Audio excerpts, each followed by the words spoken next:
आकाशवाणी गोरखपुर से प्रादेशिक समाचार। नमस्कार, समाचार बुलेटिन के साथ मैं सुकीर्ति अस्थाना। पहले मुख्य समाचार। केंद्र सरकार ने देश में 157 नए सरकारी कॉलेजों की स्थापना को मंजूरी दी। इनमें 27 नर्सिंग कॉलेज उत्तर प्रदेश में खुलेंगे। निकाय चुनाव के दूसरे चरण के लिए नामांकन वापस लेने का आज अंतिम दिन। कांग्रेस ने निकाय चुनाव के लिए पार्टी का घोषणा पत्र जारी किया। गृहमंत्री अमित शाह ने नई दिल्ली में मन की बात पर राष्ट्रीय सम्मेलन के समापन सत्र को संबोधित किया। कहा, आकाशवाणी देश के लोगों की आवाज है। और प्रदेश सरकार ने सूडान में फंसे राज्य के निवासियों की सुरक्षित वापसी के लिए नई दिल्ली में हेल्प डेस्क की स्थापना की। अब समाचार विस्तार से। केंद्र सरकार ने देश में 1,570 करोड़ रुपए की लागत से 157 नए सरकारी नर्सिंग कॉलेजों की स्थापना को मंजूरी दी है। इनमें से 27 नर्सिंग कॉलेज उत्तर प्रदेश में खोले जाएंगे। इन्हें मौजूदा मेडिकल कॉलेजों के स्थान पर ही खोला जाएगा। ये निर्णय कल नई दिल्ली में प्रधानमंत्री की अध्यक्षता में मंत्रिमंडल की आर्थिक कार्य समिति की बैठक में लिया गया। स्वास्थ्य मंत्री मनसुख मांडविया ने बताया कि प्रत्येक नर्सिंग कॉलेज की स्थापना के लिए 10 करोड़ रुपए की राशि दी जाएगी। प्रधानमंत्री नरेंद्र मोदी कल 91 FM ट्रांसमीटर राष्ट्र को समर्पित करेंगे।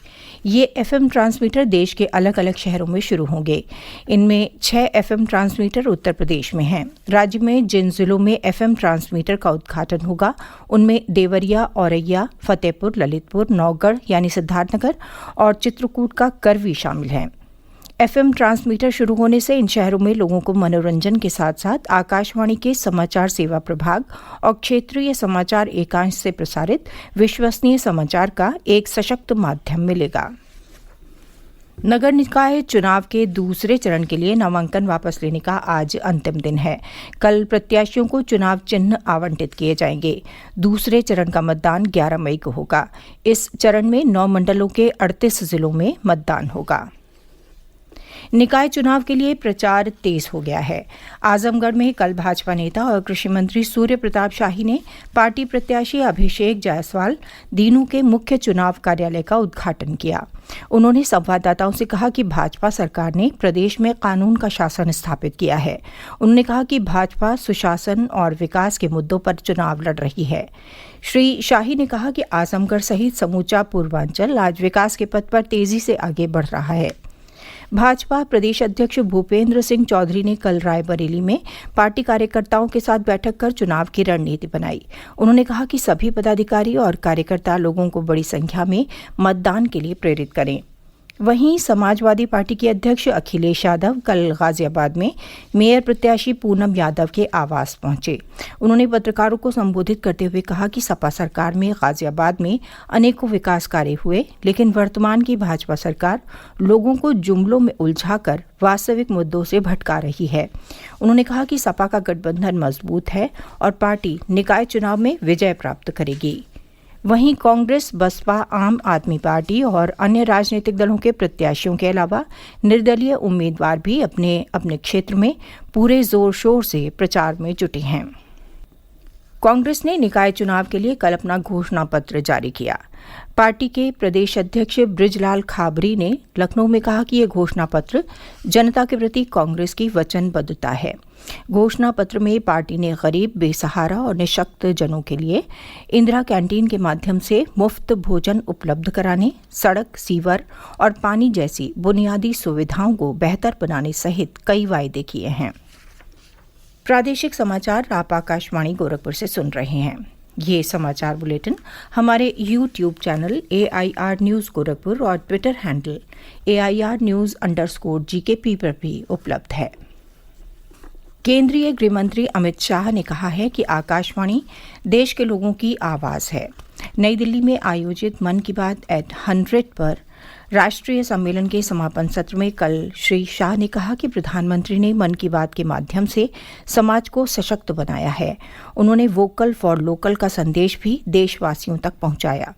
इस अवसर पर रेल मंत्री अश्विनी वैष्णव ने कहा कि वर्ष 2014 में देश के नेतृत्व में बदलाव के बाद सरकार और समाज के बीच एक सकारात्मक तालमेल बना है।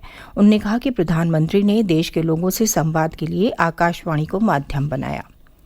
सूचना और प्रसारण मंत्री अनुराग सिंह ठाकुर ने भी समापन सत्र को संबोधित किया। गृहमंत्री ने मन की बात के 100 एपिसोड पर स्मारक डाक टिकट और सिक्का भी जारी किया। अब सुनते हैं आकाशवाणी के लोकप्रिय कार्यक्रम प्रधानमंत्री की मन की बात पर आधारित विशेष श्रृंखला। आज की कड़ी का विषय है भारतीयों की मुट्ठी में आसमान। लोग, आवाज और सीधा संवाद, यानी आपके हम सबके मन की बात। जी हाँ, ऐसे ही करोड़ों लोगों से जुड़ जाते हैं हमारे प्रधानमंत्री हर महीने मन की बात प्रोग्राम के साथ। आकाशवाणी पर यह सिलसिला इस महीने यानी अप्रैल में 100वीं कड़ी के साथ जारी रहेगा। इसी विशेष मौके पर मन की बात कार्यक्रम से प्रधानमंत्री के चुनिंदा संबोधनों को फिर प्रस्तुत किया जा रहा है। इस विशेष कार्यक्रम की 90वीं कड़ी में प्रस्तुत है अंतरिक्ष की दुनिया में भारत के बढ़ते कदम पर प्रधानमंत्री के विचार। भारत को जब आजादी मिली तब ब्रिटेन के प्रधानमंत्री रहे विंस्टन चर्चिल को कुछ और ही उम्मीद थी। उन्हें लगता था कि अंग्रेजों की छत्रछाया के बिना भारत आगे नहीं बढ़ पाएगा, लेकिन करोड़ों भारतीयों की मेहनत और बौद्धिक क्षमता ने विंस्टन चर्चिल की उम्मीदों पर पानी फेर दिया है।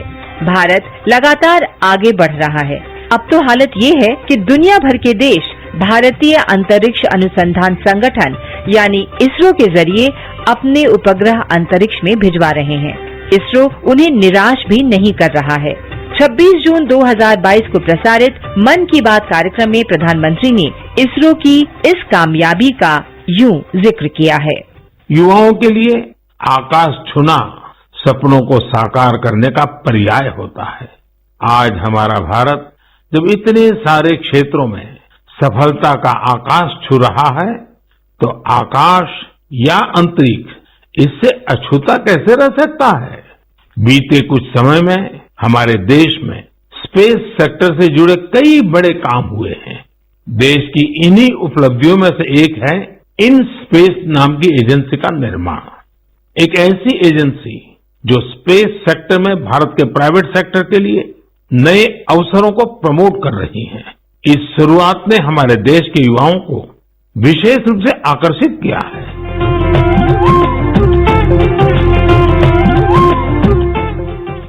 भाजपा अल्पसंख्यक मोर्चा के राष्ट्रीय अध्यक्ष जमाल सिद्दीकी ने कहा है कि प्रधानमंत्री नरेंद्र मोदी के मन की बात कार्यक्रम की 100वीं कड़ी का प्रसारण मदरसों, दरगाहों और चर्चों में किया जाएगा। रामपुर जिले के मुस्लिम राष्ट्रीय मंच के पश्चिमी उत्तर प्रदेश और उत्तराखंड के क्षेत्रीय सेवा प्रमुख फैजल मुमताज के नेतृत्व में प्रतिनिधिमंडल ने कल नई दिल्ली में उनसे मुलाकात की। श्री फैजल मुमताज ने बताया कि भाजपा प्रधानमंत्री के मन की बात कार्यक्रम से मुस्लिमों सहित समाज के सभी वर्गों को जोड़ेगी। उन्होंने कहा कि देश के 200 से अधिक धार्मिक स्थलों पर मन की बात की 100वीं कड़ी का प्रसारण किया जाएगा। प्रधानमंत्री नरेंद्र मोदी के मन की बात कार्यक्रम की 100वीं कड़ी का प्रसारण इस माह की 30 तारीख को किया जाएगा। प्रधानमंत्री के संसदीय क्षेत्र वाराणसी में इस कार्यक्रम को बड़ी संख्या में सुनने के लिए तैयारियां की जा रही हैं। भारतीय जनता पार्टी अपने सभी बूथों पर कार्यक्रम आयोजित करेगी। इसमें पार्टी कार्यकर्ताओं के साथ क्षेत्रीय नागरिक और गण्यमान्य व्यक्ति शामिल होंगे। भाजपा के काशी क्षेत्र के अध्यक्ष दिलीप सिंह पटेल ने बताया कि काशी क्षेत्र के सभी 16 संगठनात्मक जिलों के 30,000 से अधिक बूथों पर मन की बात को सुनने के लिए बड़े स्तर पर व्यवस्था की जा रही है। सूडान में फंसे भारतीय नागरिकों को सुरक्षित देश वापस लाने के प्रयास जारी हैं। प्रदेश सरकार ने भी संकटग्रस्त अफ्रीकी देशों में फंसे प्रदेश के निवासियों की सहायता के लिए स्थानिक आयुक्त कार्यालय नई दिल्ली में हेल्प डेस्क की स्थापना की है। सूडान से आने वाले उत्तर प्रदेश के निवासी हेल्प डेस्क पर तैनात अधिकारियों से फोन अथवा व्हाट्सएप के माध्यम से संपर्क कर सकते हैं। इनके नंबर हैं 8920808414 और 9313434088। मुख्यमंत्री योगी आदित्यनाथ ने छत्तीसगढ़ के दंतेवाड़ा जिले में कल नक्सली हमले में शहीद हुए 10 सुरक्षाकर्मियों को श्रद्धांजलि दी है। घटना में एक वाहन चालक भी मारा गया था। और अंत में मुख्य समाचार एक बार फिर। केंद्र सरकार ने देश में 157 नए सरकारी नर्सिंग कॉलेजों की स्थापना को मंजूरी दी। इनमें 27 नर्सिंग कॉलेज उत्तर प्रदेश में खुलेंगे। निकाय चुनाव के दूसरे चरण के लिए नामांकन वापस लेने का आज अंतिम दिन। कांग्रेस ने निकाय चुनाव के लिए पार्टी का घोषणा पत्र जारी किया। गृहमंत्री अमित शाह ने नई दिल्ली में मन की बात पर राष्ट्रीय सम्मेलन के समापन सत्र को संबोधित किया। कहा, आकाशवाणी देश के लोगों की आवाज है। और प्रदेश सरकार ने सूडान में फंसे राज्य के निवासियों की सुरक्षित वापसी के लिए नई दिल्ली में हेल्प डेस्क की स्थापना की। इसी के साथ समाचार बुलेटिन समाप्त हुआ। नमस्कार।